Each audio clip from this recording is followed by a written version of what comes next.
when they're selling residential real estate. There's a few things they do. What are they? Yes.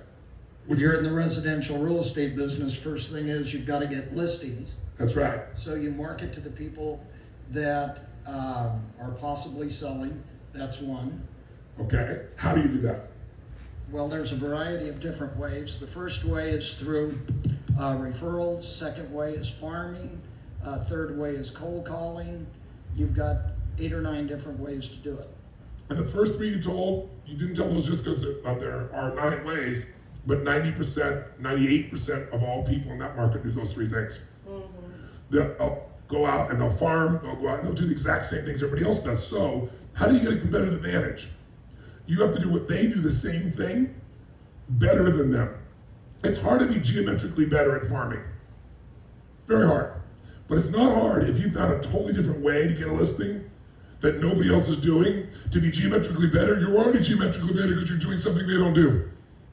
Raise your hand if you follow the logic of that. Say aye. Aye. So, but let's say somebody's struggling in their local market and they're trying to get listings or they're trying to sell their property. So they advertise in the newspaper the properties they're trying to sell with their name under it, maybe their picture under it, something of that nature. As opposed to somebody who says, the market's really dead.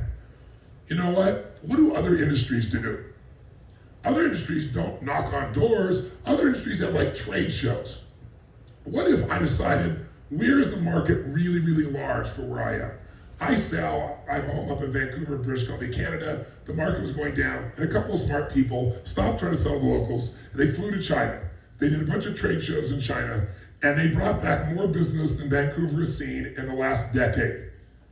And the people that did that are unbelievably wealthy because they didn't go and compete with everybody else doing the same thing. They found a completely different approach where they went and brought those properties to people that aren't here, but who clearly have the what? The money to be able to purchase them. I mean, they created such an advantage, it was silly. And how much did that take? It just took saying, starting with what do other industries do that we're not doing? And then saying, if I was gonna do these trade groups, where would I do it? I'd do it where the greatest money would be. And what were my greatest assets? And they looked at what Canada offered as assets in Vancouver, a beautiful city, and getting offshore. And they said, that's what we're gonna go do, okay? So making $750 million versus making, maybe $10 million was the difference of that slight strategic innovation. And by the way, didn't take a whole lot of capital, didn't take a whole lot more time, probably took less time because they were able to concentrate the time to get all the buyers they want. That's strategic innovation. Thank you, sir. Give me a hand.